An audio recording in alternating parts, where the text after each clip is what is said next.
Yes, no machine. Joy, are you ready? Thank you. And we start.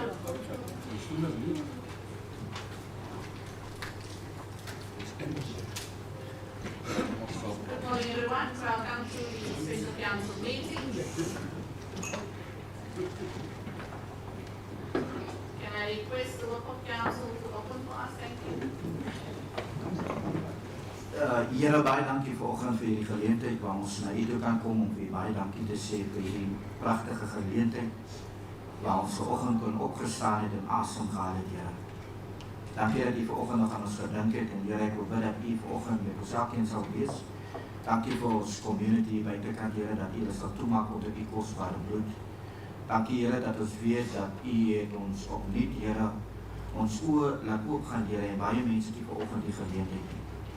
Ek wil bid dat u die beskermheer sal wees oor alles wat ons sal doen, my koning.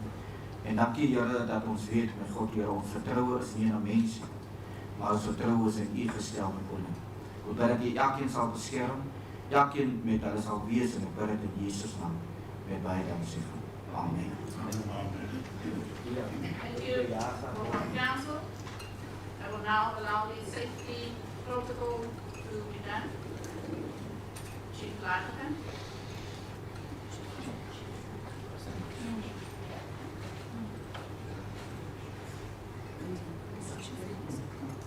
Good morning, all protocol observed. Before we start the business of the day, we need to emphasize once again the safety protocol of all councillors attending the council meeting. In the case of an emergency, myself will conduct the fire evacuation from inside on the primary evacuation, and then Mr. Walters will do the secondary evacuation on all visitors. Please check your movement whilst moving within the building. The building is still under construction. Thank you, Chief Lategan. Under official announcements, myself and Kevin will now do the honors to inaugurate the newly appointed councillor, peer councillor from the Democratic Alliance. Amen.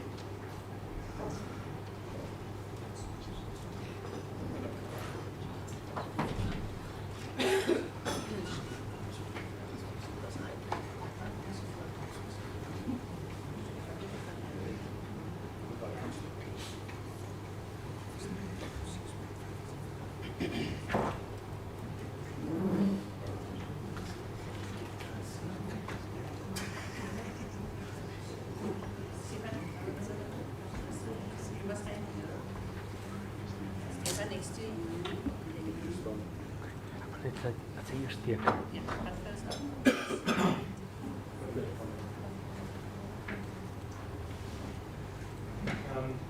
Please say after me.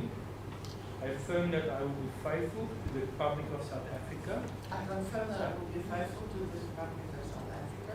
And will obey and respect. I will obey and respect. And uphold the Constitution. And uphold the Constitution. And all other laws of the Republic. All other laws of the Republic.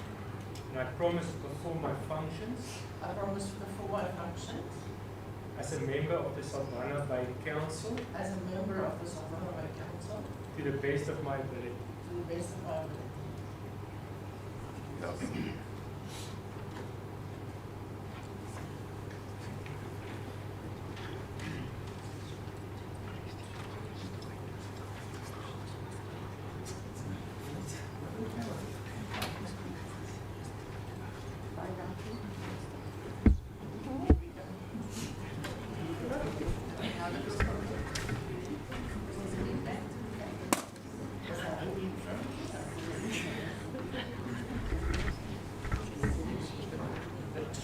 Ek dink julle gaan vir my voor die mikrofoon moet staan asseblief.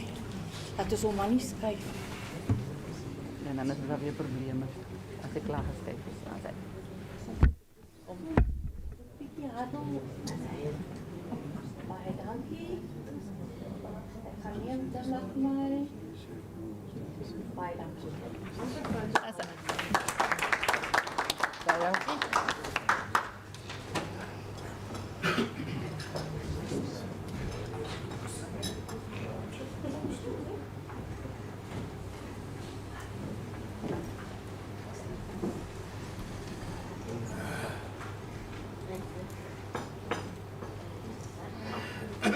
Thank you.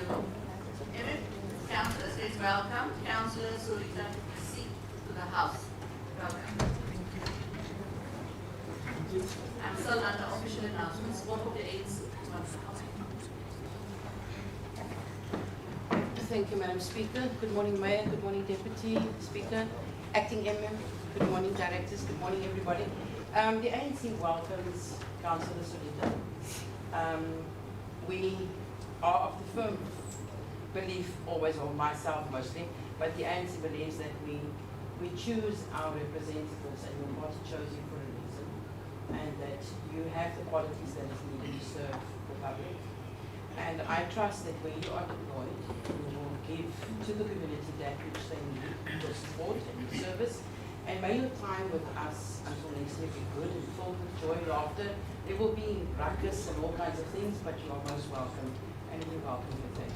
Thank you, Chief of the ANC. Executive Mayor. Oh, sorry. Morning, Madam Speaker. Morning to the Council, and a special morning to Councillor Duplessis. Welcome to the House. Madam Speaker, I would just like to express on behalf of Council and on behalf of the residents of South Africa that we are extremely glad for the VAT hike that was suspended and that the courts upheld, because it would have had an absolutely dire effect on our people. Even our, I don't think people realize that on every single item, even our municipal accounts, we would have paid more. We were already instructed by the Treasurer to put it up. So CFO, I hope there will be a reversal of that so that our people do not suffer unnecessary costs. Thank you, Madam Speaker. Thank you, Executive Mayor. Thank you. Nobody else? Thank you, councillors. Going to leave of absence. I have formal leave of absence from Councillor Woodson, husband of family, matter that is attending to. Then I have also received leave of absence. It might still join his council body. It's right back with her mom. I did tell her that she still has a family responsibility leave, so in case he doesn't make it applicable. And that's all the apologies. Thank you. Thank you, Councillor. What I see made, I assume the problems with the water is solved. Thank you, councillors. Leave of absence, you can see there's an acting MF next to me. So the MF is on leave as per the Inauguration. Councillors, and I might add the confirmation of the minutes of the special council meeting on the 25th of March. Can I have a proposal and a second, please? Proposal. Thank you. Alderman Mamamola and Executive Deputy Mayor seconded. Declaration of interest with regards to matters considered. None. Thank you. Then first item, item 6/4/25, section 11A 52 B66 quarterly report on the implementation of the budget and financial fees that ended at the 31st of March. Any comments before I have a proposal? Councillor Williams was first, Chief of Group, then Councillor Jackson, and then Councillor Morrison. Good morning, everyone. Good morning, Speaker. Speaker, page 17. 17. Yes. Speaker, this item is now for the how much time now? Before us? Several times now before us. Councillor, I assume talking about bullet point number 9.7. 9.7 is Speaker. Councillor Sayes. Yes, 9.7. It is now several times here in front of us, Speaker. And I would just like to know, this specific councillor, my question is, outstanding amount is now 25,000 rand. in total. So my question is, Speaker, his services where he's currently staying, is it suspended? Yes or no? If no, why not? If I can just have an answer to that, and then I will ask a follow-up question. Thank you, Councillor Williams. Cecil, will you respond to the question raised by the councillor? So to that specific question, it's vacant property, so it's only property rights and interest, which is outstanding. You must the question in Can't second hear. part of the question was, because they know it's vacant property. This is stated, but if you read this item, it states that those two properties were handed over illegal. So the legal process is running, the summons, all those things are happening. Follow-up, Councillor. Thank you, Speaker. Speaker, now my follow-up question, and I'm getting frustrated now. We are having similar situations in our communities, and our services is stopped immediately, up until your arrears has been paid up to date. So, what makes this specific councillor special towards this? It is so unfair towards our residents that is suffering based on this. And there's a standard ruling in the municipality that say that before your services can be opened up again, you have to pay your arrears. But now we are sitting here with a councillor that is 25,000 rand in arrears, but his services is still open. For me, Speaker, that is so unfair towards our residents. That is suffering, and some of our people must come and make arrangements to pay that arrears before the services can open again. So we as council need to make a decision here today with regards to this matter. And as a good party, we are requesting, Speaker, that the services of this specific councillor, where he's staying at this moment, must be stopped with immediate effect, up until this court case is finished. That is our request from the good party, Speaker. Thank you. Thank you. The next hand, Councillor Jackson, you were second, then Councillor Morrison. I note your hand, the Chief of the ANC.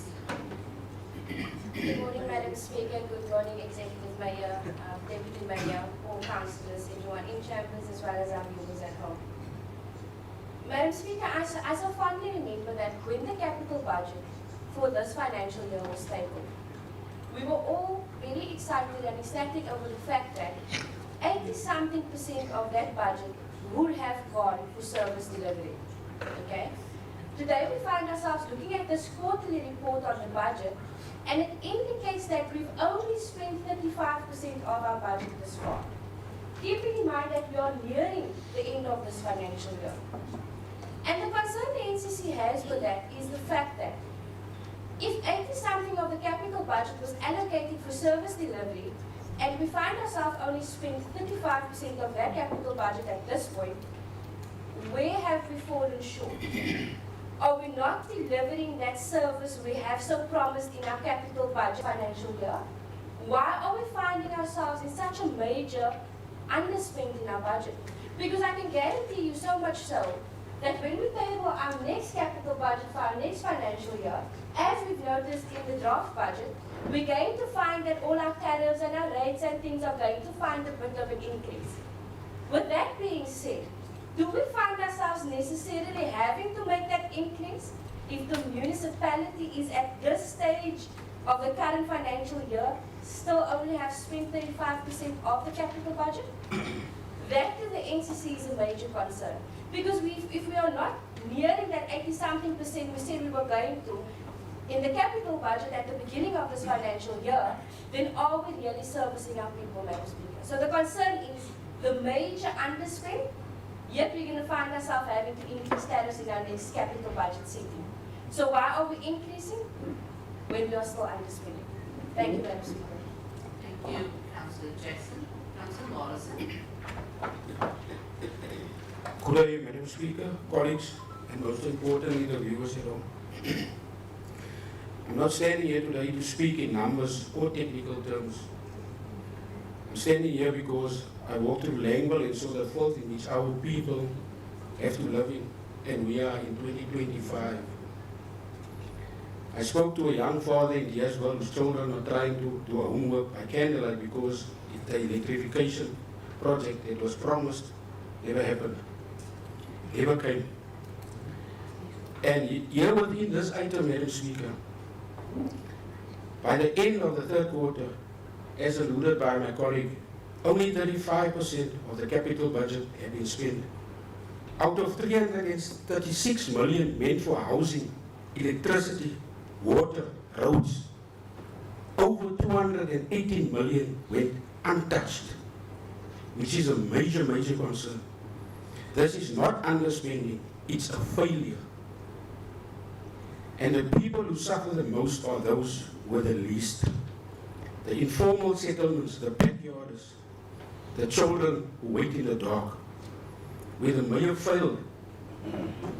Number one, no emergency plans. When it became clear that the projects were stalling, the mayor remained silent. Number two, no reallocation of funds. No effort was made to shift funds to projects that were ready. No accountability, no directors were called to account for the delivery collapse. No presence in affected wards. No visits to Middelbos, White City or Ongegaan during the times of the greatest need.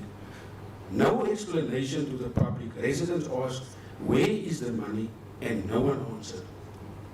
This is more than an administrative failure. This is a moral failure of leadership. And here are the facts within the report. 336 million capital budget, only 118 million spent. Over 218 million left unspent. And the direct impact of these under expenditure relates to Diaswell Phase 3, electrification that's cancelled, Langwell, no toilet upgrades, Middelbos and White City, no stormwater planning or road improvements, Hopefield and Ongegaan, no erf development or housing rollout. These weren't unfunded dreams. These were planned, budgeted projects, and they were abandoned. And I thank you. Thank you, Councillor Morrison. Chief Whip, your turn. Thank you, Madam Speaker. Through you. My colleagues on this side of me have so eloquently voiced their party's concerns and the definite underspending which is noted in this budget. The definite rollovers that we complained about in the previous meeting, that we said, why is there so much not spent? Why is the housing budget this? And every time we got the same response from the director seated at the table, from the MM, that this is all going to be fixed. This is not really underspending. This is not really what you're seeing. And then I spent the whole night last night reading through every single page of this 480-something agenda, again and again. 39. Yeah, 439, whatever. But at 400 and something at the time, 4 o'clock this morning, I was exhausted. And I came to the same conclusion, and the ANC stands with this again. I've taken the time since January, because I've got so much time to drive around and look at things, and I'm appalled again how our people live and how the people in the suburbs live. I'm appalled at the filth, as Councillor Morrison of another party just interjected. And it's not the failure of the councillors in those wards that makes it to be unkempt, untidy, not looked after, not done, not cleaned, not serviced. That falls back on the budget and the administration. And I'm heartbroken to think that we are in 2025, and I joined council in 2018 for the first time, and every single year we have the same story again and again, and it never changes. So when you say that you've adjusted the budget again and you're going to fix up everything that's underspent, you're going to do everything else. I'm going to say this, from the ANC side, we are tired of the lullaby that you sing. We are tired of the same narrative and the same song because it doesn't work. Then we get back to the councillor that is owing all of this amount of money. The MM was quick to respond and say, the acting MM, that those are rates of 2 empty properties. But it is clear that councillors are not allowed to owe rates and services of any kind to the municipality for more than 3 months. Now, if this councillor was a person earning 3,000 Rand, I would say, take that thing off the roll for the court, take it away from the lawyers, write off the debt, etc. That councillor earns a phenomenal amount of money because he's part of the maker. That councillor has businesses of his own and lives in a castle of a house. But the people on the streets that live in hopaisies and little shacks, when they owe 2,000 Rand on their electricity, it is cut. They have to sit in the dark. So when you tell me again, and you tell my party, and you tell my people, and all of our people, that you care about them, that you're going to service them, that the budget speaks to them, no, it doesn't. It speaks to those who have, and it ignores those who have not. So we don't agree with this budget. We don't agree. I'm finished now, Speaker. I agree with the rest of the parties. We want this councillor to be held accountable. His services must be cut. He must, you've got, just go up with that a little bit. The staff that pay off on their arrears, it gets deducted from their salaries. His salary goes through payroll. Take the money that he owes. Be fair and square, because you do it to the workers. And tomorrow's Workers' Day. Thank you, Councillor. So do what is right. Thank you.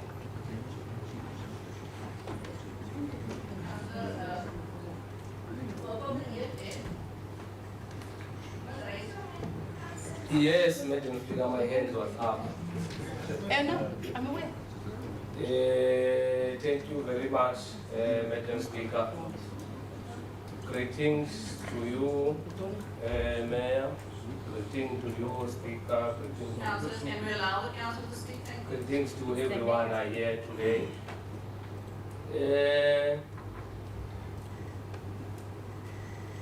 I think it's a point for operating budget performance. I just want to know from the MMCs, not to the officials, because of the MMCs, they are representing us here in different portfolios. I just want to know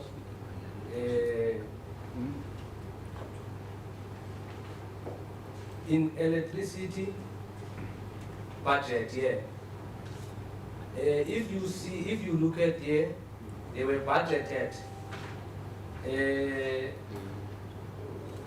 130 million for this quarterly, but they only spend 618 million. I just want to know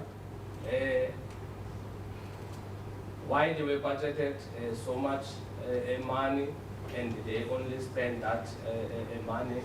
The reason of asking that is because when we asking assistance from you, Mayor, in terms of service delivery for our people, the response we receive here in this council chamber, you guys always said there's no budget, there's no budget, there's no budget, there's no budget for the water. But when we are here, we see the high number, or what I can put it, I think I can use my language. Sibona imali eningi xa kufuneka kuzwe report, imali iba ningi. Xa kufuneka kuserviswe abantu kuspendwe imali ebantwini akukho mali. See here is that the report This is your mic. Oh, sorry. what we do see here is that the amount of money that is provided there is huge, but the money that is actually used is not that much. I don't want to be long, Madam Speaker.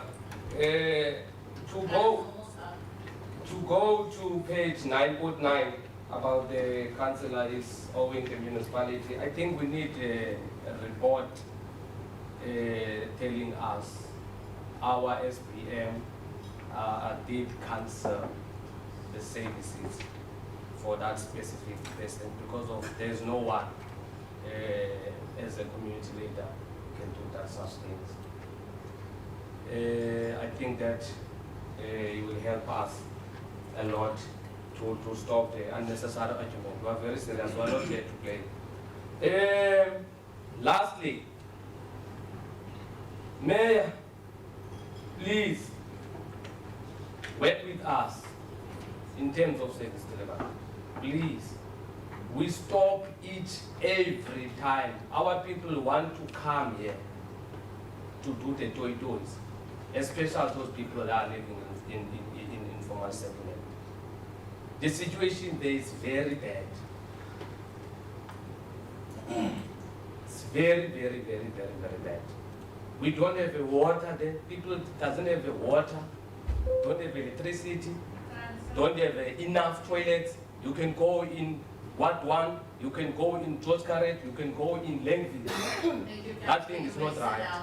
But we have a lot of money. We have a money here in this municipality. But we don't know, I don't know, maybe we don't know how to use it, that money, or how to spend that money. And now we're going to stop now to stop the people. We're going to allow people to come straight to do the toy show. We are tired, really. Thank you, Speaker. Council, that will be the last time that you have disrespected the rules of the House. If you do that again, I will ask you to leave the council. If you refuse, I will ask them to remove you. Thank you. Council Panamata, apologies, out of your hand. Thank you, Speaker. I want to go quickly to page 5, 4.8. It states there that we have achieved a 9% saving in terms of employee-related costs. And then if we go back to point 16 on page 24, I want to refer to employee information. We have 104 funded vacant positions. A few months ago we had 127. The MM was sitting there where the tech team is sitting now. And he promised us that they would fast track the appointment of these funded vacant positions. Now what is concerning, if you look at the temps versus the fixed terms versus the funded, I'm going to take for instance infrastructure planning services. We have 15 funded vacant positions. In the department there's 6 temps and 1 fixed term, which is 7 people. So the question is, if those 6 people, which is temps, is there, they should for some reason be qualified to do their job. So why have we not progressed those people either, or for some reason we just cannot seem to appoint those 15 positions, but we have time to appoint 6 temps and 1 fixed term. In my opinion, I would say that those 7 people most likely is doing partially the job of those 15 people, which to me is wasteful expenditure, because why would you have 15 funded positions? And the 9% that we're talking about, in my, I won't say professional opinion, but in my most humble opinion, might be the saving of the pension that we would have paid for those people. It would appear that it is the direction that we are moving into in terms of cost cutting, and I want to slot in quickly to what the colleagues has already said in terms of the capital budget. Now, even though I take cognizance of the 55% that we're talking in number 2 on the recommendations, yet those projects has not been completed. The issue is that vital, pivotal projects that's pertaining to infrastructure, which increases the livelihood of our people outside there, is not being done. So it's one of 2 problems. It's one, that it's a poor management issue, or that we cannot just execute the projects effectively. Because how do you get 35% in 9 months? But we rate our directors effectively. In my opinion, you are not effective, you cannot breach at least 85%. I'm not sure whatever the requirements is, but I'm going to say again, we cannot blame procurement processes. We are aware in advance of those processes. We are also aware, if you are a project manager, what the timelines is of completing a project. And the onus is on that person to plan for contingencies and whatever might happen in the future. So there's no reason why we cannot, at this point of time, have achieved 85% of that budget. Okay. Thank you, Councillor, for alluding to all those points. President, may you want to respond? Yes, ma'am. Once again, thank you, Madam Speaker. I just want to touch on a few points. I think my brother once said to me, when you talk about statistics, you get lies, then you get damn lies, and then you get statistics. Statistics can make anything sound like you want it to sound. For the record, would I like the budget to be spent quicker? Absolutely. I'm in full agreement with every person in council. Madam Speaker, but we have various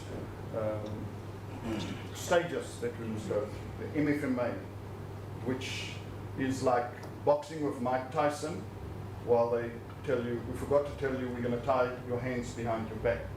So to be fair to administration, we have to go to page 13, and we have to go and look at supply chain. Councillor Biko, when we say 35%, that is what is already signed off, that is being completed. This municipality can increase that by signing off jobs that are in process. But then we cannot make sure and assure the public out there that we've given them quality. So we don't do that. We won't sign off before we are sure that we got value for money. So if you go and look at your supply chain process and you go and see what is completed and what is already awarded, then you immediately sit at 55%. You that's been here for a long time, there's many of us here that's multiple terms, will know that when it comes to spending the budget, Councillor Cleopas, we always see a hockey stick effect. Because that supply chain process starts and it moves, and then in the last 3 months we get the hockey stick effect, then it goes up. So if you go and look and you analyze the statistics, Councillor Williams, then you'll see bids already awarded 289, that's 76%. Here's the worrying part, and here I agree with you. Bids not yet at the specification is 10%. It's 33 million out of 336 million. Then you see two sections of bids at the specification and evaluation committee, which will give you another 14%. So in fact, if you look that by the end of the year, when that hockey stick comes into effect in the last 3 months, Madam Speaker, will stand at 90%. I had a conversation yesterday with the acting MM and also our CFO, and I've asked him that I want a full report on that 10%. I want to know why. Maybe there's it happens that we may cancel something or it gets thrown out because it's bad workmanship. So there may be good reasons, but there may also be somebody that hasn't started in time, and we want to make sure that doesn't happen. So that's a long shot from the 35% that's done. If you look at what is already happening out there, it's 55%. If you see what's already at supply chain, then it goes right up to 90%. So I think we must just put it in context. Councillor Morrison, you spoke about Langville and electricity.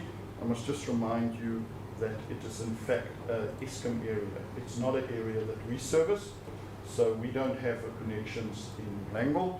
Secondly, you spoke about shifting funds to projects. We cannot take money and shift it to a new project.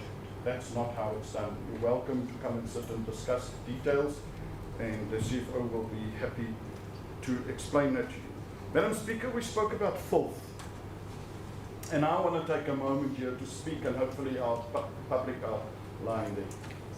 And I want to put it to council. Is there filth lying in the street because SPM doesn't clean it? Is it because they don't make skips available? Is it because they don't make green bins available? We just had a by-election in Ward 1. And I saw for 3 weeks the department cleaning non-stop. I think you all saw TLBs. By the end of the week, that trench was full of filth. So how do we, is filth in our streets not our responsibility as well? Does it not start with me? How were you brought up? I remember zip it and a zibi blip. And then I remember my dad's clap behind my ear when I forgot about zibi. So to this day, I find it impossible to take a paper and throw it on the street. So maybe, and I've asked the department to go back and go and look at the ways of education. I see every Friday, Madam Speaker, when people want to go and buy twala, and when they want to go and buy beer or groceries, that they take their green bin and go and tip it. That is not a municipal failure. That is a community failure. It's our failure. I'm speaking for myself first. I'm proud to say that we have led by example by leading cleaning ups. Enabled Councillor Williams in my ward, I regularly with my wife clean the streets. But why is that necessary? I want a calculation director of directors acting in it. How much money do we spend a year on cleaning when we have bins, Councillor Biko?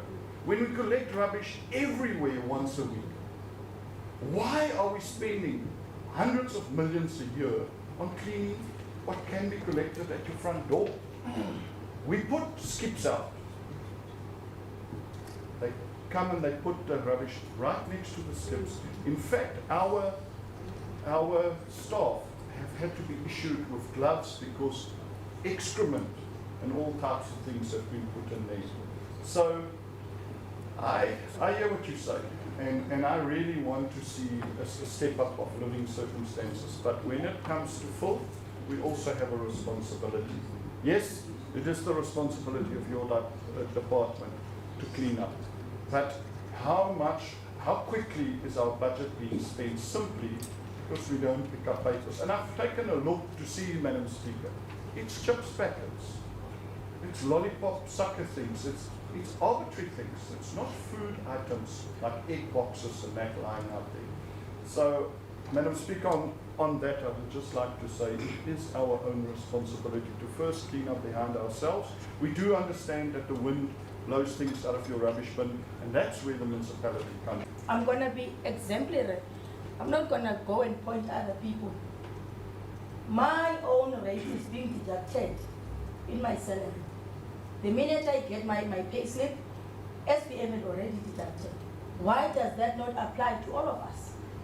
Why is it selective when it comes to a certain councillor who's owned the municipality over 2 years? I think we should not play with other people's emotions, because once we discuss, we continue discussing this thing, Madam Speaker, it's going to be a problem. It should apply to all of us. The rules of council should apply to all of us. Code of conduct should apply to all of us. This thing of being technical when it comes to officials telling us that it's being referred to legal. Up until now, Dinemizi, that is more than 10, George Carriage. Abatsale komnyumzu umbane, because umbane wabo has been cut. Ngumasipala oyi-1, bona mabenze arrangement, but a whole MMC member against the arrangement, yena it's being referred to legal. A person who's oh, Carlos, oh. There are households that I know of particularly that use electricity from their neighbors.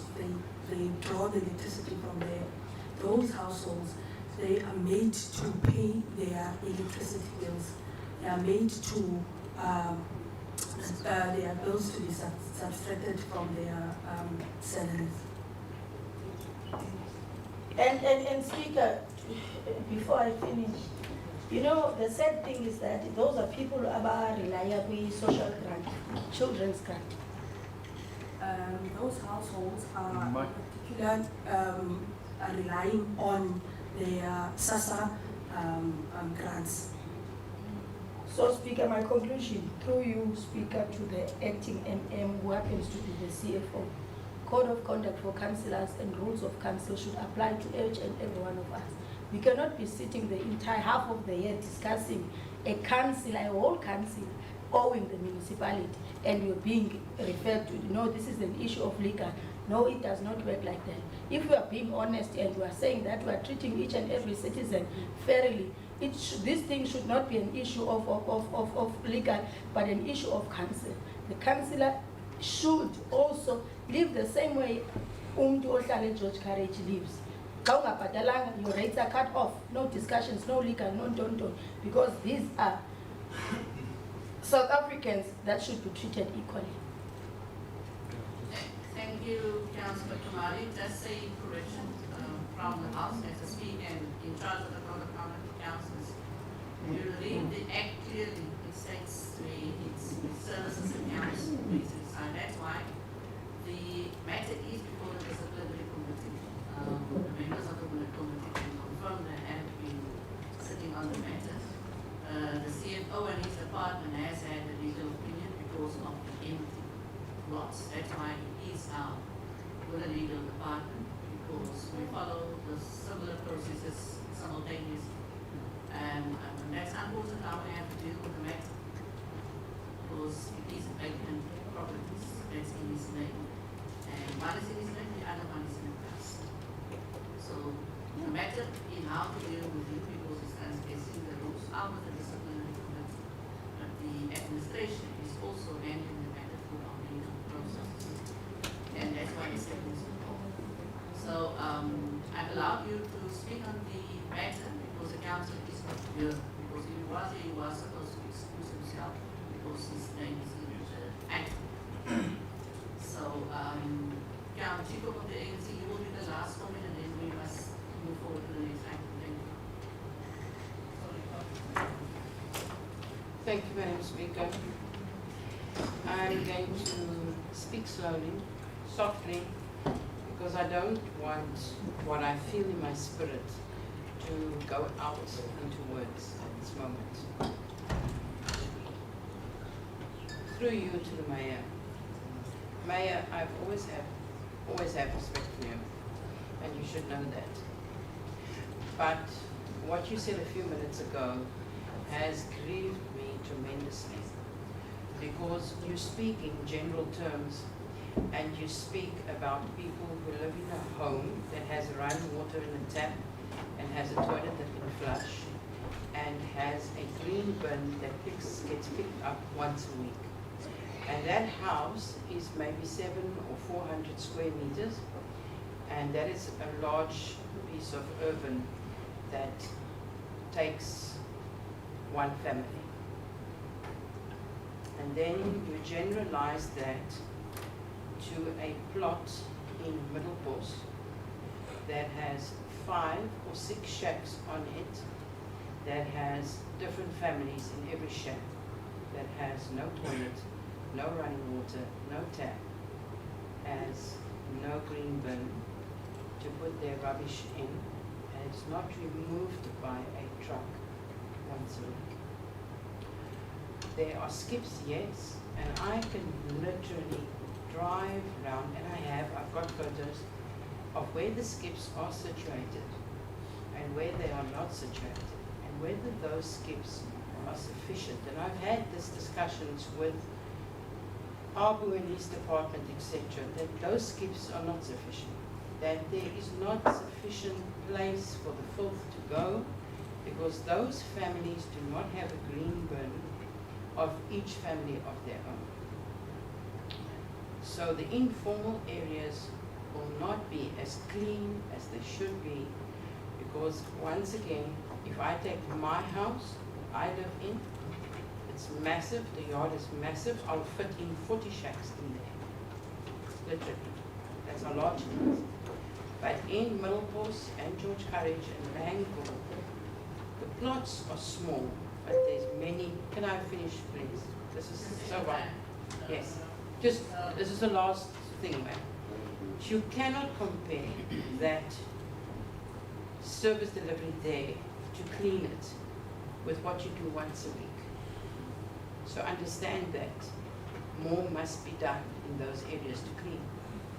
That is just a fact, and we can't deny it.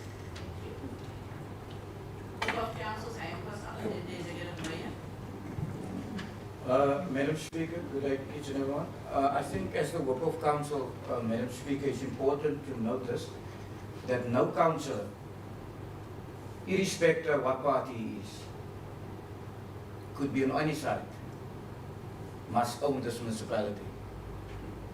As it is the code of conduct, we have to go and speak with that councillor. He rather have to pay it and sort there afterwards. We can sort out the issue. That is the issue that he thinks it is. But it's important from the work of council that no councillor, irrespective of the mayor or the deputy mayor or normal councillor, must own this municipality. Thank you. And I thank you. Thank you. Thank you. Thank you, council. Is it a mayor? Madam Speaker, I've said before in this council that we are a council that respects processes, Madam Speaker. And I think the approach that the municipality have taken to get a legal opinion was a prudent approach, because they cannot place us at risk. If there's a claim, a counterclaim against us, we, the same council, will sit here and say, you've got so many legal companies available to you, why didn't you get a legal opinion? Why didn't you make sure you make the right decision? So I would want to agree with everybody and with the work of council. Administration must apply the processes without fear, favour or prejudice. There is no political interference to protect any councillor from what they owe or may not owe. But everybody in this room is considered innocent or proven guilty under the law. So let that process run, and promise you, nobody is going to be let off the hook. They've got the process, it's going to the disciplinary committee, which everybody is involved in. Then we can hold the system accountable, or the administration accountable, and our system to see that justice was indeed served. Madam Speaker, that was the first thing. Councillor Rousseau, maybe you misunderstood me. There's no disrespect mean to Court. There's no disrespect mean to anybody that's living in a shack, and I think you know me better than that. I walked the morning of that by-election for an hour and a half. I walked with my wife in Middlecourse. Councillor Biko saw me. And I look at what I see. But we cannot sit here and say to each other, there isn't an element that is reckless. And that's what I'm worried about. I'm very keen to explore ways. I've often spoken to the department of how we can say, can we sink the skips that people can get in it more easily. But we cannot say to each other that dumping isn't happening. We cannot say that dumping isn't a big problem in our municipality. And us as councillors and us as ward councillors must stand up and say, we're fighting for a clean area for our children. Be that being our own responsibility, be that from the administration. But it's when the two of us work together. So I just want to place it on record. There's absolutely no disrespect. It is the open areas exactly for those children that should be clean. That I can kick a ball, run with my friends, and I don't step in a bottle of in filth. So I just wanted to place that on record. Thank you, Madam Speaker. Thank you, Executive Mayor. Councillors, everybody had a chance to speak on the item. Administration, acting MMs, just from the chair.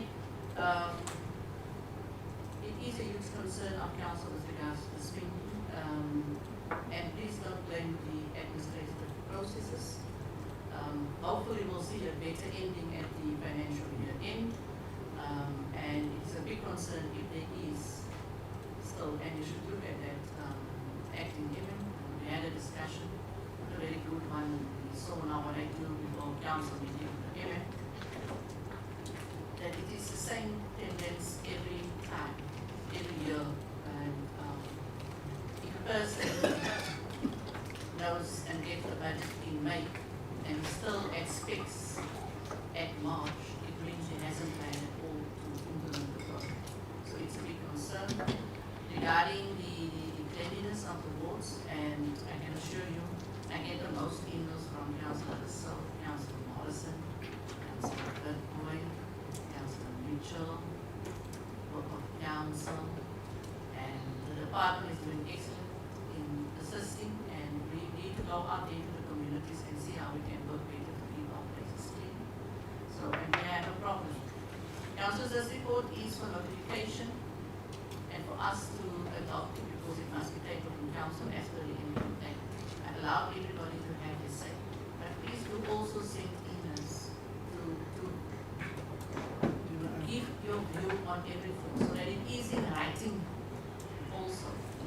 And state clear what's the matter and what is your concern so that administration can see. And then everybody's back next week can have his work out for him. And to ask for a response on what is the corrective measures in place to address this non-spending of the capital budget.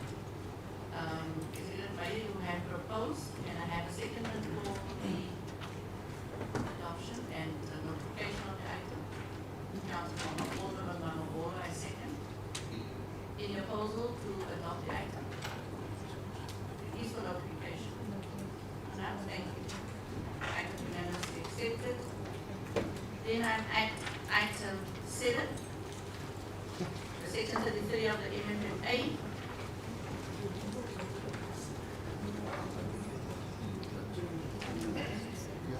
Before I allow any comments, I will want the CFO to explain. The tender has already been awarded, and the both provincial and national treasury has gave comment, and because of that comments being late, it has now the tender that is awarded will go over the prescribed period, and that's why the item is here. So that is the only process the administration can follow as per regulation 15 of the MFMA.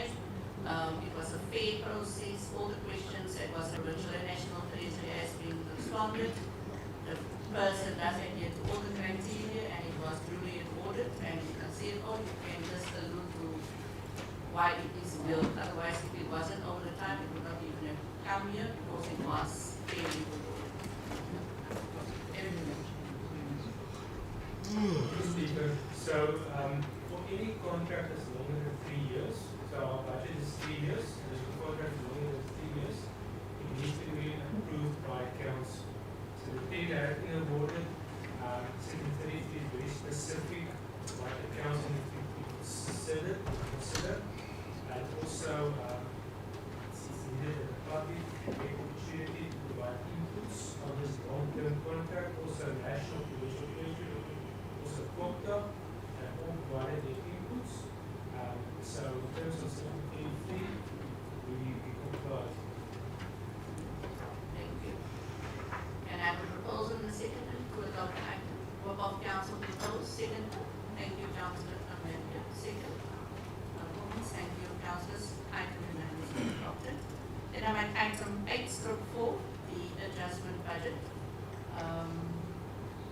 CFO, would you like to just explain why again it's a compliance item? Any time when a allocation is received for national provincial development, either a new allocation or a reduction allocation, adjustment budget is required. So in terms of this item, there's 3 allocations that were amended. The first one is a high-net allocation. Initially, this municipality received 23 million rand of grant funding. Yeah. We've used all the funding except 133,000. The project was completed. So that money now needs to be paid. It's actually through this process of the adjustment budget, that money will get reduced to 23.2 million rand, only 133,000. And then initially the allocation was 22.1 million rand. now be reduced to 16.3 million rand, which is a reduction of 5.8 million rand. So we have many engagements with the department, involved with the meet, and if they at any point in time assess that you will not be able to spend the entire 20 million rand, they will reduce it based on their observations. So they've decided to reduce it with 5 million rand. Projects that are featured is on page 261. And then the last grant is a disaster grant where we applied for disaster funding for 590,000, and that funds are now included in the budget. Thank you, CFO. Questions for clarity? Councillor Jackson. Thank you, Madam Speaker. We are aware of the fact that this is another compliance issue before us, which is the adjustment budget. However, we cannot be silenced on the concerns that we do find in these kinds of reports. And the biggest concern that the NCC has is the fact that we see in this adjustment budget that there is a reduction of 5.3 million rand. We also previously in the other item found that we underspent, and we're sitting currently at 35% of our actual spend. So now it's starting to leave an impression that while we're actually really accurate when we're looking at our overspend, our underspend rather, because when you go further on into the adjustment budget, we'll find that there's a reduction of 5.3 million rand. We must also bear in mind that reductions take place based on the performance or the use of that actual funds.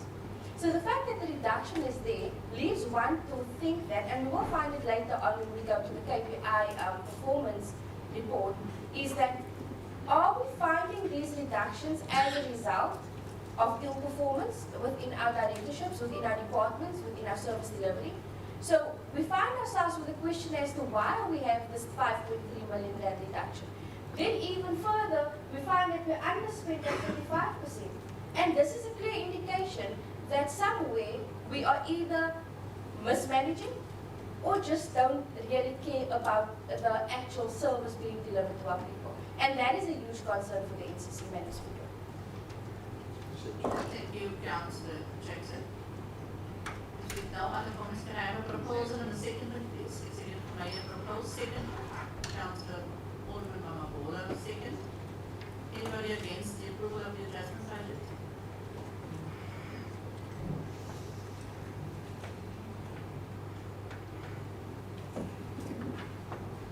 Administration, we need to count the votes now for against the approval of the adjustment budget.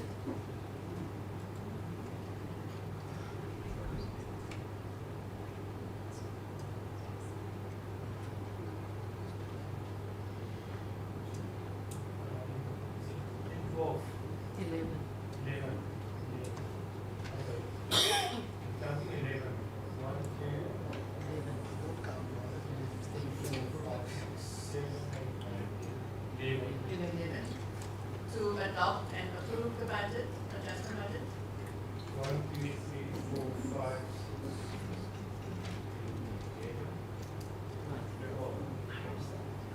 Abstain is 1. Am I right, Councillor Vito? Abstains. Thank you. The count is as follows to approve the adjustment budget. Sorry, Speaker. 12. Can we have Councillor Biko saying it out loud that is either in or out? Abstain. You can see my head. No, do not address the Councillor, please. Under Chairperson, Councillor Kumani. Sorry. He noted to me that he's abstaining because I requested. He did not raise his hands for against or for approve. Thank you. The vote is 12 for the approval of the budget, against is 11 and abstaining is 1. Thank you, councillors. The item in carries. Speaker. One of the councillors was not in the council chambers when we voted and to go to the bathroom. Can you just check again, please? Nobody indicated to the chain that they want to leave for the bathroom. It's unfortunately standard operating. Noted. Thank you, ma'am. Thank you. Thank you, councillors. Then I'm at item 9, 10 and 11 is the compliance report of the supply chain processes for deviations. It is the expenditure through the supply chain management processes for approved deviations. This is quite a detailed report, and I will allow questions for clarity. And I want to say thank you to the CFO. I know that it seems that you are adhering to the new regulations amended, that it must be rotated and it must be in detail. And all 3 months are there. Is there any questions for clarity? Councillor Bidcoy's hand is first. To speak on behalf of the group. Thank you. Madam Speaker, my question is to the acting MM from the good side. We ask that all the service providers and the 3 attenders, that the finance department provide us the compliance of this company's CBIC register documents, his VAT register documents, the tax register documents, CIDB, and what's another one? The letter of good standings and triple BE. We ask for that on record, please. Councillor Bidcoy, the item where you're speaking on asking that question now, it's not relevant because these deviations are deviations which is deviations because it must go outside of a process. If you look at the item we previously had with regards to the item of the Section 33, you will note that's the process that they follow, and included in that item is exactly that you requested now from the CFO. What you are raising now, Councillor, I will request that you send an email. I will send the email. CFO will confirm. Thank you. Thank you, Councillor. Any other comments on the deviations? Councillor Jackson. Thank you, Madam Speaker. It's more a question for clarity than a comment. Or even if I just raise my question and the CFO will find some time in his busy schedule to just meet with me and explain to me how it works so that I can get the understanding for myself. So you find on page number 352, orders number 79560 and orders number 79707. When you find orders of such a large amount, is there no possibility that orders such as these can be placed onto your actual capital budget, or is there a reason? Or that's why I'm saying you can always just have an off-the-record conversation with me on this so I can understand it. Why do we decide to go to deviation when it comes to things that is foreseen, and why we decide to use the procurement process and place things into the actual capital budget? What's the reason for that? Thank you, Madam Speaker. Thank you, Councillor Jackson. And MMC, I'm speaking to both of you now. So will you kindly set up a meeting or even send the detailed email explanation? Thank you. Thank you, Councillor Jackson. We can have a proposal and a second for the items of the deviations. It is items number 10, 11, and 12. Proposal for the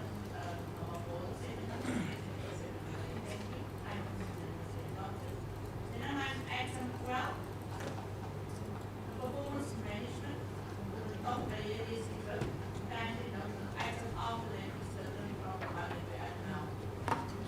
Speaker, sorry for interruption. Can you speak on your mic, please, because I couldn't hear. Apologies.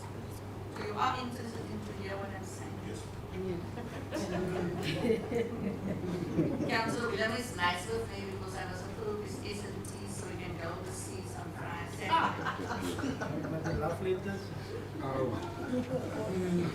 Councillor, item 12 is the top layer is the compliance for the whole of the municipality and all the departments. Item 13 is with the evaluation of the MMA directors. Any comments on item 12? SDBUP, my understanding of SDBUP, the service delivery implementation budget plans. Now, Speaker, if you look at the capital budget issue, and all the stuff we are done now and vote on, and you look at the SD BIPs, and you look at, and we go now to the evaluations of the directors in MM, it's poor, Speaker. The SD BIPs must, the SD BIPs moet in line look met your budget en jou budget kom uit jou IDP uit. Nee, Speaker, soos ek wil net vir die directors sê en senior management dat ons as gewone councillors, baie van ons kan 'n bietjie lees, bietjie skryf, maar ons neem kennis van die documents wat u plaas, baie van hulle is gekopie en gepaste, maar die volgende ene wat kom, sal ons as good party in detail met mekaar uithaal en vir julle verantwoordelik hou. Baie dankie, Speaker. Thank you, Councillor. But for any other comments? We need a translation. We can hear what he said. Please, Madam Speaker. He was very fast there, but he did allude that the good party, they do go through these documents. They are aware of what is written in these documents, and that next time that they are presented with these documents, they will have insightful comments pertaining to the documents and the reports. Because it's, thank you. And I have a proposal in the second one to adopt an Alderman Law and Councillor Dunn. Thank you. Oh, you want to say something, sir? Yes. Apologies? Yes, yes. Apologies. I do apologize. No, that's fine. Who's looking at itself? Just for my spectacles, I didn't see. Madam Speaker, not really questions because I do have, but we covered most of it in the previous questions or the previous comments because it runs in succession. It's just that the scales of justness and goodness of anything in life must balance. And when we look at the budget and the shortfalls and that we didn't spend properly, and we look all of that, and we look at everything that is written in these reports, and we look at the performance management, and then we look at how the directors and the MM was valued as they did a good job or not, I don't see that the scales balance, because what they've been said to have done is up here wonderful and good, but what we see and we read is down here. So that scales don't balance. So I and the ANC caucus, we would like that in the next time that we do come, and we don't want to coincide with the other parties, but we definitely have more questions for the CFO. And we would like to have a meeting as well with him so that he can clarify a lot of things. We're not all financially literate and know all of these things, but we can see that what you are telling us and what you are showing us and what we see outside and what we perceive from the spending does not balance. So we would like to understand, because when your child is going to school and you want to motivate the child, you say, if you bring your report to me and you get 3 7s and you get 2 6s, I'm going to buy you A, B, and C, right? So when a director and you get valued and you get checked and you say, no, they did a good job, it needs to reflect in what we see. And for us, that's not that reflection. So we don't feel comfortable to say that you did a good job. So we would like to understand, and we're definitely saying that we don't feel that that is the case, and it doesn't balance. And it's not just our party that is saying it. It's the parties outside of us, next to us, and it's the people outside in the street as well. And that should be a concern for you, CFO, because you are supposed to be the expert, and I believe you are, but you and the directors are supposed to be the best at what you do to service our communities and to make us understand. And when I feel that I'm not understanding how you did such a great job, when we have a shortfall and we have all of this budget rollovers and all the things that go wrong, that doesn't make sense. I'd like for you to be able to make us make sense and understand, please. Thank you, Chief. I had a proposal and a second. So items 12 and 13 has been adopted. Thank you. Then I'm at item 40. The work skills plan is for notification because it is for the employees. proposal and a second to adopt the report. Work of council, councillor Stephens has proposed and Deputy Mayor has second. Thank you. Then at item 15, the appointment of the audit committee members. It's on page 384. It's a detailed item with the CVs and everything included. And I have a proposal and a second. Councillor Verhoeven has proposed and Councillor Mabolo has second. Councillor Rousseau wants to have a comment on it. Yes, just a concern. Sorry, Madam Speaker, if you stand. Just a concern, and maybe it's because I favour women in things so much, and that I believe women should be empowered and that we can do a great job. I have this question. I looked at how these people were reviewed and checked, and how they lack and don't lack, and how they are have expertise in fields, etc. There is only one female here. And when I looked at your results from your interviews, etc., etc., it bothered me. It really bothers me because I think her name is Nkosana Madikizela, right? She qualifies in almost everything. And when I look at what she lacks, the private sector experience and one other thing, one of the other males that got it lacked much more than she did, and yet he came through.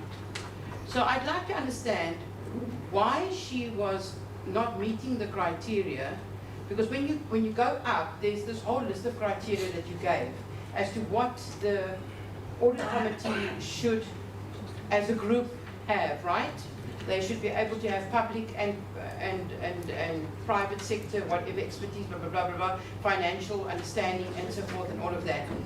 The one person that was Zain lacks financial management experience, lacks understanding of internal and external auditors, and another thing. And this lady understands all of that, has that experience, but she's got one or two little things that she lacked. Yet she didn't meet that. Now, there's a question I'm asking. No, but what's the relevance? I don't understand. The relevance is... Please allow her. The relevance is that if she's equipped and she meets the criteria and she's got the qualifications, why was she not taken? Is it because she's African and she's female? Because the others are all males? No, you will retract it. I'll retract it then, ma'am. If you want me to retract it, I'll retract it. I'll retract it. But the question is for understanding. The males, one of the males that was chosen, is not having the criteria that she has, and yet she's got it, but she never made the threshold. That's not, I need to understand that. Thank you for your question. Onzile, who will answer this? Because I don't think the audit committee member is here. The manager is here. Oh, I think he is here. Good afternoon, sir. Welcome. I'm just wait first before you speak. CFO, is he allowed to respond? You are allowed to respond. Good morning, everyone. Thank you. We noted the concern that was raised by the councillor now. The issue, currently our manager is not in today, and then we were asked to come and then represent our department. But I think that issue we can also be noted and then be taken back about the issue about the lead that our councillor is raising, and then we can correct maybe to the next round when we are appoint the SC, because the criteria was clear that we were specifically looking for a female lead so that we can strike the balance for the audit committee members. Thank you. Thank you, sir. And also note in the comments in the report, it says that at the next round, we will clear the audit. Furthermore, we will prioritize the field, and in the next round, the importance of greater emphasis on ensuring diversity and representation.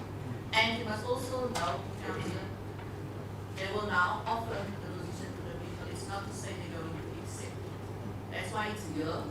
We start the process long because other people's contracts is ending. And if they don't accept it, then it will also go further. Thank you, sir. You may sit down. Thank you. Thank you.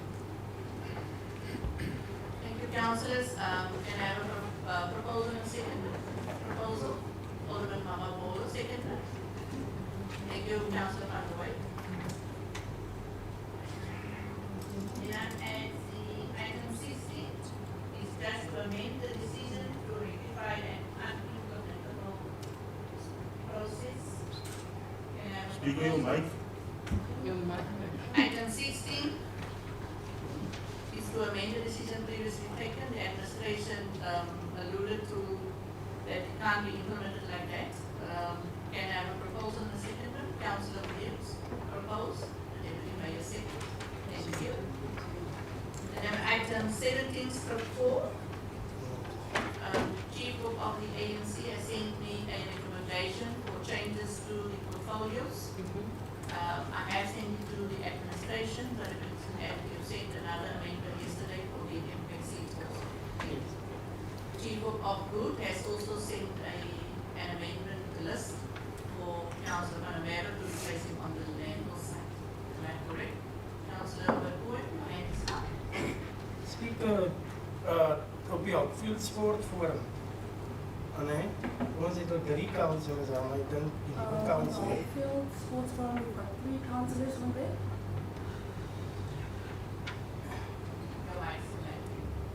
In die verlede was het councillor van Vredenburg, want hy kan toe op Outfield is. Councillor, the councillor that you named. Maar wat ek moet sê, ons is nog 3 councillors al. Kijk, by my maak het nie saak wie op die forum sit nie. Maar kyk om local mense, councillors, op die committees te sit waar hulle woon. Ja, help by.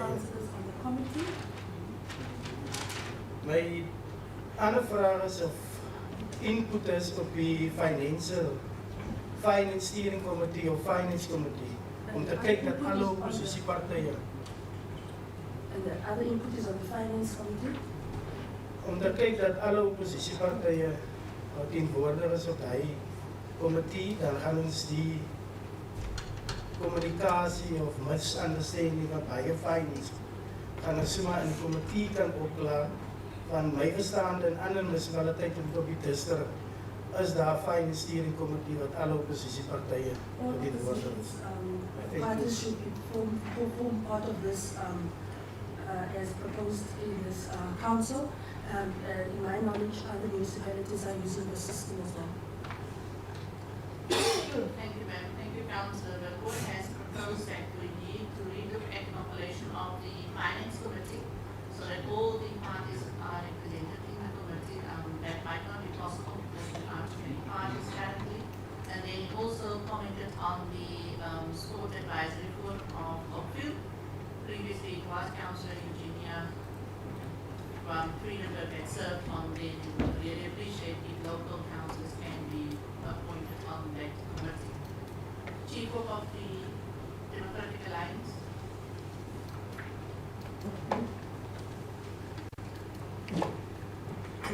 Good afternoon. Thank you, Speaker. From the GIS one, we would like to replace Councillor Paulo, or the previous Councillor Paulo, with on the IPS portfolio with Councillor Duplessis, and on the EDSS, we're replacing the ex-Councillor Paulo with Councillor Duplessis. Section 79. Section 62, Appeals Committee, we're replacing Councillor Paulo with Councillor Duplessis. On the MPEC, we're replacing Councillor Jackson with Councillor Spolt. The Special Committee, Code of Conduct of Councillors, we're replacing Councillor Paulo with Councillor Duplessis. Aesthetics Committee, we're replacing Councillor Scholes with Alderman Marius School. And then we're also replacing on the aesthetics. Should I stop, Councillor? No, Alderman Mama Bola, the disciplinary committee, who's the chairperson? Disciplinary Committee. committee is going to be Councillor Lopsha. And then also on that committee, it's going to replace Councillor Duplessis will also be on that committee as well. And then Aesthetics Committee, the chairperson will be Alderman Marius Koen. And then we're removing Councillor Lopsha. We're replacing her with Alderman 24.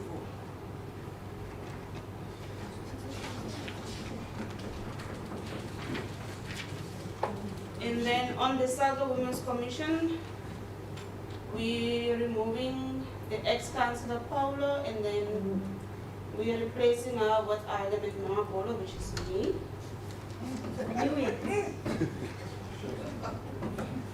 Did you want it to be you? And then on the ITZ, we're removing Councillor ex-Paulo with Alderman Koen. And then on the West Coast Biosphere, we are replacing Councillor Paulo with Alderman Koen.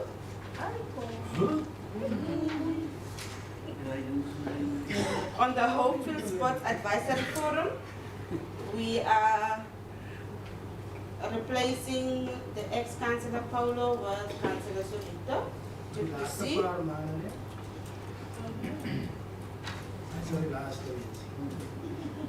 Then on the Saldanha Women's Commissioners as well, it's Alderman Marabolo. And that will be it. Thank you, Speaker. Thank you, Councillor Boland. As the proposals for the amendments and with the administration that has received the ANC's amendments. Speaker, before I ask a second, Councillor Jackson's hand was up. Thank you. Madam Speaker, thank you so much. It's not for saying anything or any point of clarity at this point. It's merely just my input. Okay? It is sad to find that on the impact, there is no policy that protects you as the chairperson. There is no policy that says that you cannot be removed for so and so and so reason. So I find myself before council today and being replaced on that seat. But I can confidently say that I was there serving my purpose. I did not sit there to rubber stamp, and that is exactly why I'm being replaced. So thank you so much for that. Thank you, Councillor Jackson. You want to amend, Councillor Russell? Madam Speaker, I just had a question. I just wanted you to. Oh, sorry, let me rise. I apologize. Councillor, please thank you. Allow us on the floor. I have a question of clarity, and I will go read up on how the impact works. But I was a little bit shocked now to find that the DA Chief Whip stood up and said they removed Councillor Jackson as the chairperson.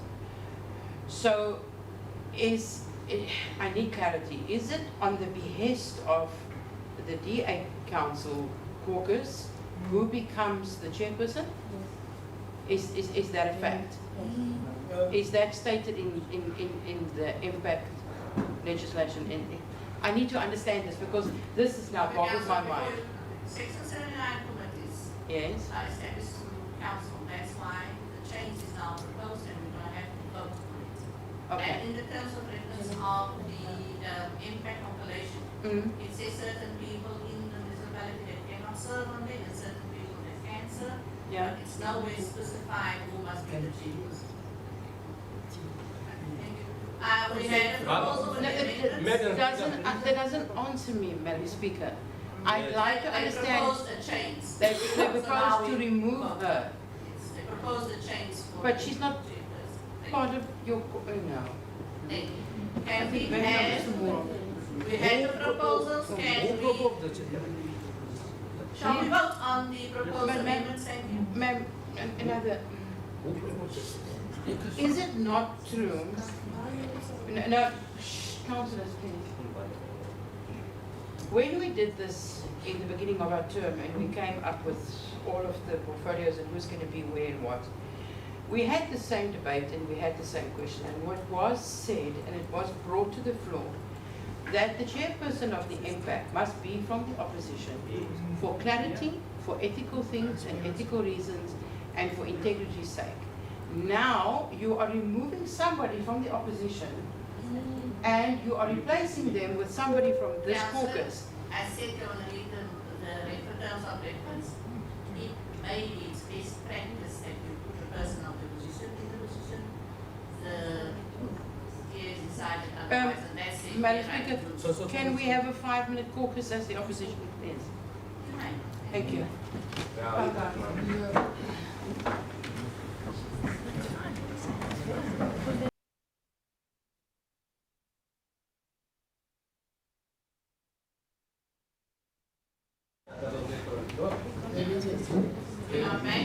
Madam Speaker, after our caucus, we request that. Oh, sorry, I keep forgetting. Sorry, ma'am. Ma'am, before we vote, there's a request that each of the whips of the opposition parties get 1 minute to say something in regards to this matter, and then we'll vote. Is that fair? Yes. You already had your time to comment on it. Councillor Jackson has commented on it. The good party can comment. Good, you can comment now.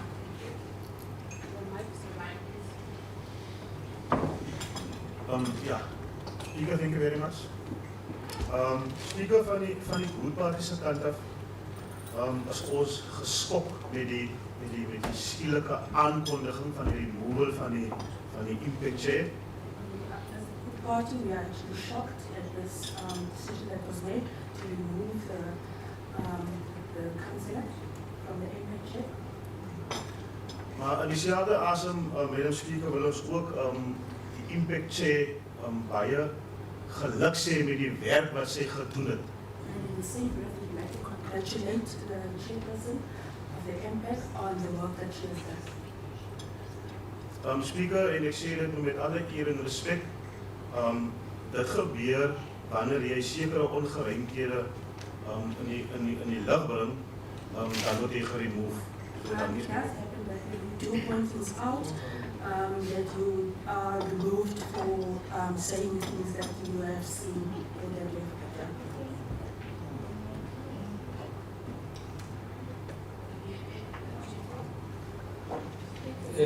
Thank you very much, Madam Speaker. Ndizawuthetha ke mna nam ulwimi. Ndifuna nee-viewers zive emakhaya. Iyandothusa nam lezi changes zelaa nto kaze-impact. I'm also shocked at these changes. Zindothusa kakhulu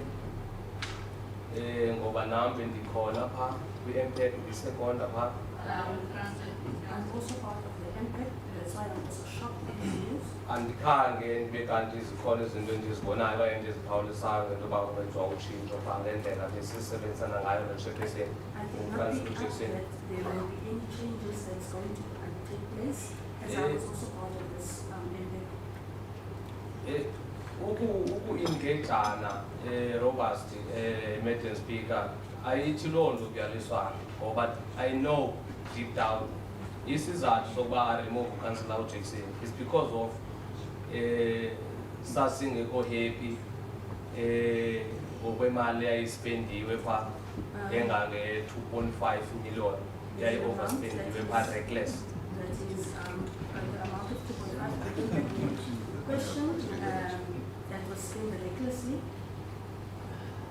Andizoba mde ke ndizawubulela ndamkele nale chairperson ukhona kodwa funeka niyazi speak into yoba asikho happy especially ngale ndlela esiqhuba ngayo njengombutho siyile mibutho siyi-opposition parties. Because We are not entirely happy with the decision that was made regarding the regulation of changes.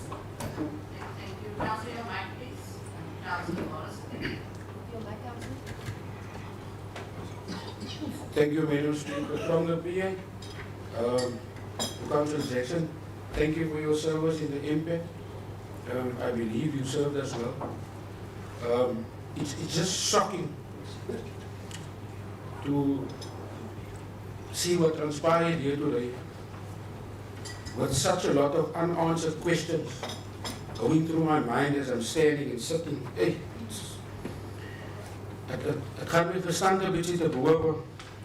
En van die verslagen die ik gezien een impact, daar is zekere verslagen aangevraagd was door die impact chair, waar tot op vandaag toe nog niet geantwoord op is. There are questions that was raised by the chair that has been now removed at the impact, that has today has not been answered still.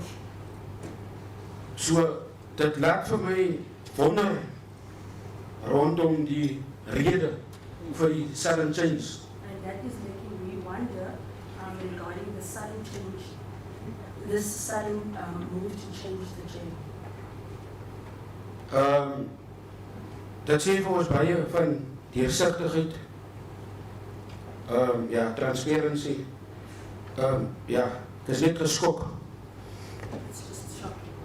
Thank you, councillors. Can we vote on the matter? Any comments from the side? Thank you, councillors. Before we vote, also, yeah, because speaking for the speaker. Thank you, Madam Speaker. I'm going to stand here and I'm going to talk on behalf as chairperson of Salga Western Cape Impact. There is no clear direction in terms of which side it should be. As across the province and across all municipalities, there's a 50-50 split of people being inside being the chairperson from the governing party, or it is from the opposition party. So it's not a fact rule, it's just recommendation. So I just want to put it back through as chairperson from Western Cape Salga regarding impact. Thank you, Alderman Kuhn. Can we vote on against the proposed amendments for the Democratic Alliance change of chairpersons?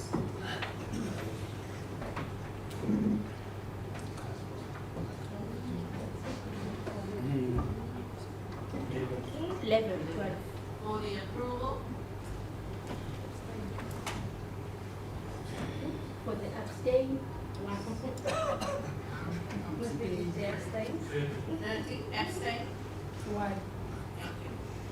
So the item will carry as proposed. Thank you, councillors.